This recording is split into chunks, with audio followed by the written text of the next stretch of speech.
Anu are a race of extraterrestrial beings that came to your world hundreds of thousands of years ago. And without going too much more deeply into the story than what we have already imparted to you, suffice to say, the Anu, or as many of you refer to them in ancient text as the Anunnaki, were responsible for infusing their genetic material into the naturally evolved hominid species on your planet that you often refer to as Homo erectus and various similar types of early human form.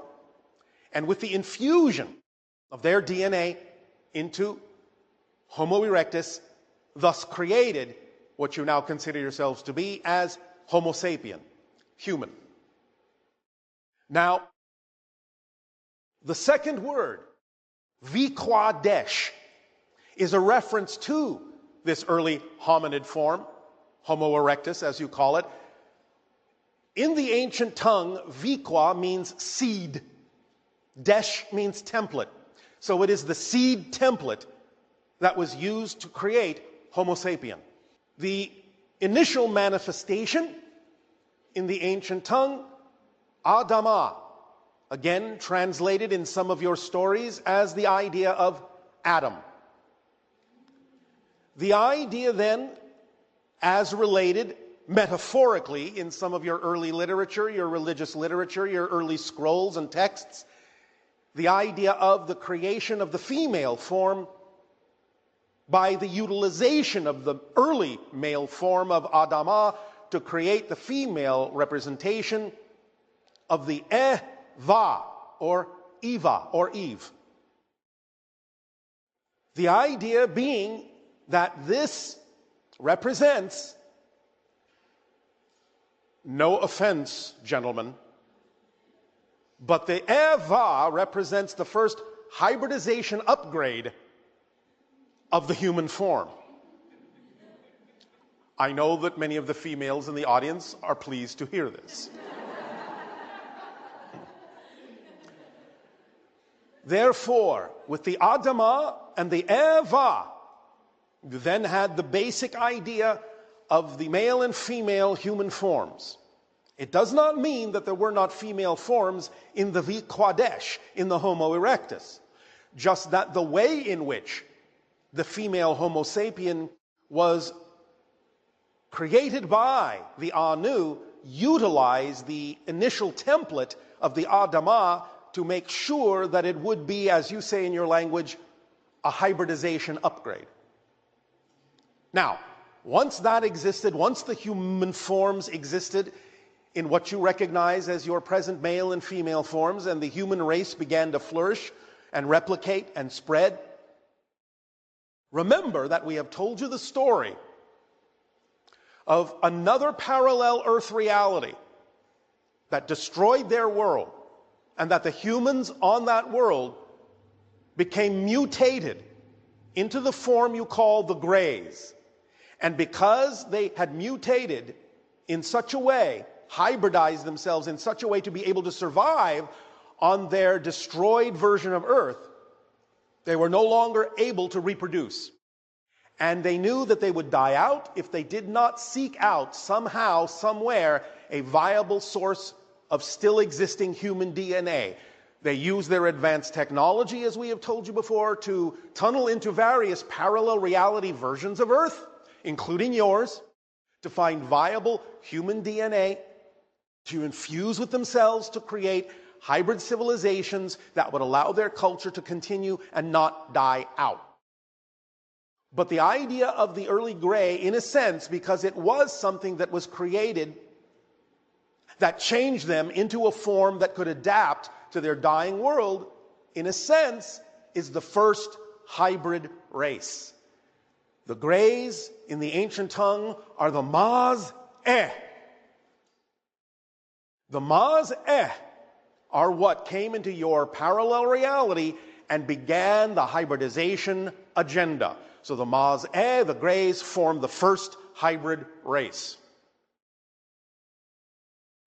The first hybridization level or phase that followed the Maz-e, or gray beings, is what we call the Mazani. These are what many people in these encounters have recognized as the tall grays.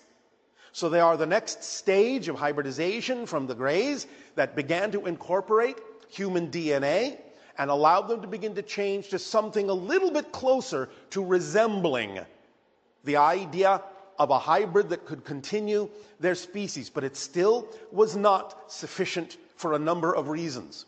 But they were the second hybrid race and, in a sense, phase one of the hybridization agenda. After that came our civilization, the Sathani. So we are the third hybrid race. We are representative of a 50-50 balance between the grays, the Maz-e, and the humans on your world and other worlds like yours. We are physically and representationally halfway between the grays and what you consider yourselves to be as Homo sapien. We are here, as you can see, to share information with you because we are family, we are genetically connected. You are in many ways our ancestors, and we are your descendants, and we will get to that point a little bit more deeply in a moment. The next phase is what was called the Shah-Yael. This is something that is a little bit more human in appearance, but still containing various aspects of what you consider to be hybrid beings. They still have much larger eyes than you. They are relatively slender like us, but a little bit more toward the human form that you are familiar with. Now, the Shah-Yael, the fourth hybrid race, act in many ways as guides for the fifth hybrid race, the Yael, who are much more human-like, and that's why they are going to be the first hybrid species of the 5 hybrid races that would have open contact with your civilization. They look more or less human. They may still exhibit a few of the ideas of hybrid traits that would make them a little bit different than what you consider a normal or natural human to look like. But nevertheless, the fourth hybrid race, the Shah-Yael, will act in a sense as guides and organizers to help with the agenda of acclimatization for the Yael to be able to interact with your world when open contact begins. So they are working very closely together that way. What follows the Yael is what has been termed the Shah-Lanaya, which in the ancient tongue is the first ones. The first ones being what you typically refer to as the hybrid children that live on the ships that will ultimately be returned to Earth to live among you and begin the process of allowing Earth to blend into and evolve into the sixth hybrid race eventually.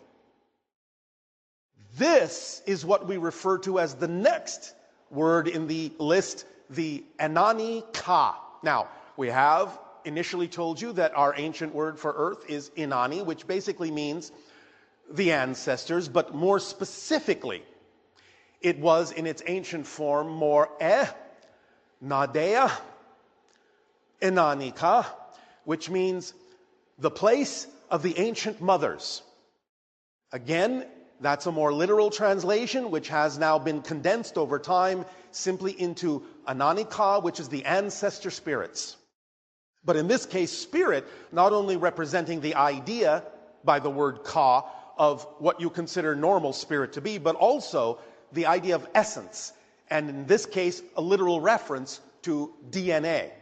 So it is the idea of the ancestor DNA and that which will allow there to be a blending, a harmonization, and a continuing of evolution for Earth to become the sixth hybrid race. Now, we have previously also told you that there would be ultimately a seventh hybrid race that would be a blending of all the other 6. This will be a new type of being that will represent a very different way of existing in physical reality that will exhibit many traits of spirits and other dimensions, will have an interesting expression of power and passion and peace, that will explore and unify many different star systems, many different galaxies in time. So Earth is forming the last foundational component for the seventh hybrid race, which on the list is referred to as Het, or Anu Het, which means they are the conclusion of the cycle, the grand cycle that was begun by the Anunnaki and ends with the Anu Het, and brings forth a new species, as we said, of power, passion, and peace. Now, this all goes toward the understanding of the real transformation that's taking place on your planet. This entire cycle is really what the transformation is all about. This upgrade, this uplift, this ascension into new forms, new expressions of great power and passion and peace and benefit and creativity and unconditional love that can ignite a new wave of experience and a new series of civilizations within your star system, other star systems, and the galaxy and other galaxies. This is the beginning of a new cycle with the Anu Het, a new form of the Anunnaki for a different purpose of expanding creation in a new and unique way, in a much broader way, in a much more expanded way. And this then brings us to be capable this day of explaining to you that in terms of our gifts of sharing information with you, this is the true gift that we bring you. Because by being able to share with you all of these different principles and help you understand the nature and structure of existence in the form that we have expressed it as a type of instruction manual and tool kit that allows you to more easily apply these principles in your physical reality and make the kinds of positive and powerful changes that you wish to make in your lives. The real gift is that because we noticed that your planet was heading down the same path as the alternate Earth that destroyed themselves and turned into the Greys, the Maz-E, the real gift is that in giving you this information, which the other world did not have, the other Earth did not have, with this information, you get to skip all the intervening phases, the Maz-E, the Maz-Ani, the Sasani version of yourselves, the Shayayel, the Yayayel, the Shalanaya. You get to go straight from the idea of being human into being Enani Ka, the uplifted version of yourselves, skipping over literally thousands of years of necessary evolution. That's the gift that we're actually giving to you by sharing this information with you, to highly accelerate your ability to become the sixth hybrid race without going through what that alternate version of Earth went through in creating or needing to create all those different phases to bring themselves back into balance, back into center. You can skip all of that by applying the information we share with you. That is our gift to you. So, this is, as we have said, the general window of open contact will be sometime, as we read the energy now, between your years of 2025 and 2033. And toward the ending of that window, you will find there will be a high degree of acceleration in the comings and goings of extraterrestrial beings. As we have said, you will be given more information about your true history on Earth, all the way back to Lemurian times, even further back, when there were other civilizations on your planet that you know absolutely nothing about. And from Lemurian into Atlantean times, into Egyptian times, into the idea of what you now consider to be your modern history, many, many bits of information that have been lost to you will be brought back to you by those who have observed your planet for eons and know exactly the history that you have all forgotten. And bringing back that history and changing those history books will allow you to really open up to a bigger understanding of your place in galactic history and how you fit in vibrationally to the idea of creation, and what it is you have chosen for yourselves to perpetuate, what it is you have chosen for yourselves to experience, what parts you are playing in this galactic play that you may have forgotten that you chose to play. And as you go through that awakening and begin to experience technological marvels on your planet and begin to move out into the stars, as we have said, you yourselves will then begin to interact with other civilizations that don't know about a lot of these things, and you will become their mentors. You will become their guides. You will get the practice of interacting with other civilizations in a way of having first contact with them in the same way that we have first contact with you and other civilizations. You will become their UFOs. And they will look up into the sky and see your ships, and they will have their discussions and their dialogues about their relationship to you and their relationship to the stars, and you will guide them along this path as we are guiding you, and others came before you, and others came before us. And you will take your place in that. So can you tell us more about the mantis beings? They are the overseers of the hybridization program. Because the Greys, at one point, decided that they had to give up their emotionality and become a hive mentality in order to accomplish the task, because it was so large. They knew they needed someone to guide them. And so, in a sense, the mantis beings were, well, I'll use your word, hired to guide them. So the mantis beings are the overseers of the hybridization program. I see. So they had to give up their emotionality to reclaim their emotionality in the hybrids. And how are they assisting humanity with that project? Am I assisting you? Yes. Then you know. Perfect. Thank you. Because my civilization is one of the hybrid civilizations that resulted from the hybridization agenda. Okay. Fantastic. Thank you. We are helping to make sure, of course it's your choice, you do not go down the same path that the Greys went down when they were humans on a parallel Earth where they destroyed their reality. Got it.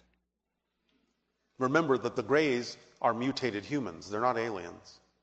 Can you give us, I guess, a step-by-step example of what the process might look like of actually becoming, I guess, a caretaker of a hybrid child from when we first meet them to everyday interaction? At first, these sanctuaries will be somewhat isolated, and only a few humans will be allowed to interact according to the hybrid children's agenda as to what they feel comfortable or important in terms of the way that they should interact with humans at that time. Humans will synchronistically be attracted in small numbers to these sanctuaries, and over time the numbers will grow as humans and hybrids become more comfortable and familiar with one another. Hybrid children genetically and physiologically equipped to procreate with each other and humans so they can continue to develop newer species from that procreation. Yes. Very interesting. Okay. And I also had a question about what they one moment. One of the children said, "Is he asking about our sex life?" And I said, "Yes, he is." And they said, "Okay." Do continue. So I've heard that what the hybrid children consume is like basically raw organic fruit juices or vegetable juices. For the most part, yes. And from my understanding, these foods have high biophotonic resonance, Yes. and that is what is basically charging their cellular regeneration. Also, the electromagnetic field, which helps amplify those things within the natural ingredients, yes. Okay, and isn't it important for individuals like ones that are here to also consume things like that for their own cellular harmonization? Depends upon the individual. Sometimes they may need other things depending upon their process and their path. In general, though, overall, your species is lightening up and therefore losing the urge to consume things that are of a denser vibration. So eventually, yes. But it doesn't mean you have to force yourself to do that if it's not really comfortable for you yet. What are the lives of the hybrid children on the ships? Like, how do they spend their day? Well, they do many different kinds of things. Of course, they are in instruction because, again, they are being taught many different things, not only of your world, but of many other worlds. They are being taught about the universe, but they also play. They also invent their own games. They also interact with many different kinds of beings. They also do their own explorations. They visit other worlds from time to time. They sometimes, again, when appropriate, may spend a little time on your planet, brief periods of time to help them acclimate. But they're not confined to the ships by any means. Well, how do they get from location to location? Again, they may be taken on ships. Okay. Sometimes they also go through what you would recognize as simulations of other worlds. So when are the children coming to the planet? Can you reiterate that again? Again, the strongest window is toward the end of the open contact window, closer to the year of 2033. Okay.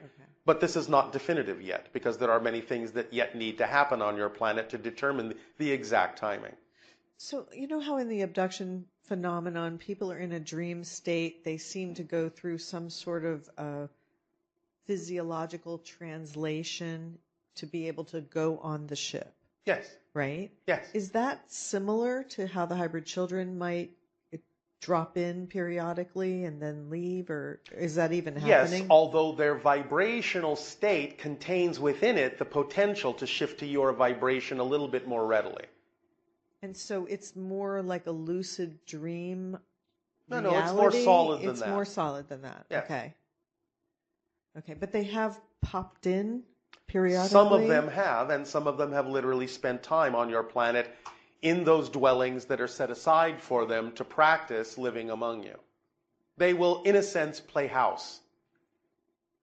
Do you understand? Yes. They will do many of the things that you do to see how they relate to those things and how they can get used to those things.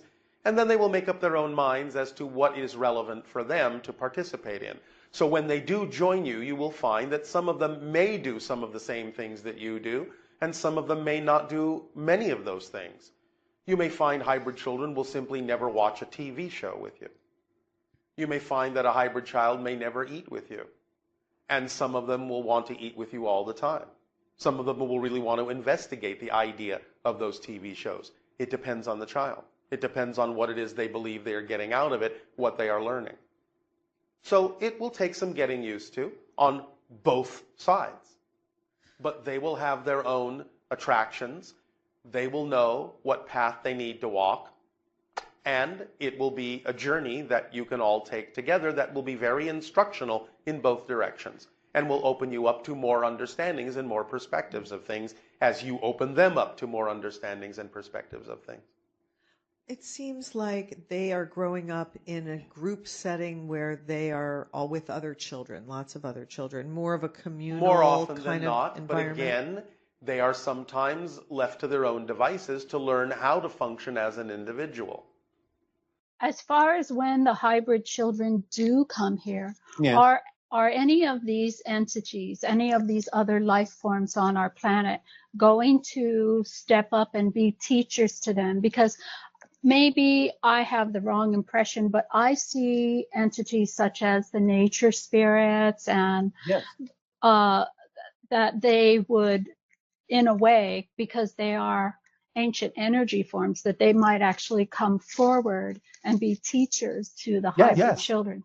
Yes, this is why it's expressed in the idea that is the story that was created about Willa Chrissing, where the idea of future hybrids constantly interact with nature spirits in different forms. They can perceive them. They have the senses to perceive them, and the nature spirits understand that and present themselves to them. And there can be an exchange of information. It's not just about the nature spirits teaching the hybrids. the hybrids have things to share with the nature spirits as well. So I think the last thing I wanted to ask about was the sixth hybrid race. Yes. Since this planet is so filled with so much life, is there something from all spectrums of life, like the nature spirits and the whales and the dolphins? Are they also a part of the sixth hybrid race? Well, in a sense, we are being general and specific when we say that, because we're actually talking about the evolution of what you consider to be humanity when we talk about the sixth hybrid race. But again, remember, you're shifting to different versions of Earth in which that already exists, and in which all the life on that version of Earth plays a part in harmony with the concept of the evolutionary progression. For women who have had abortions, Yes. are there sometimes hybrid children involved in that? Sometimes. Usually they will be taken out before that will happen.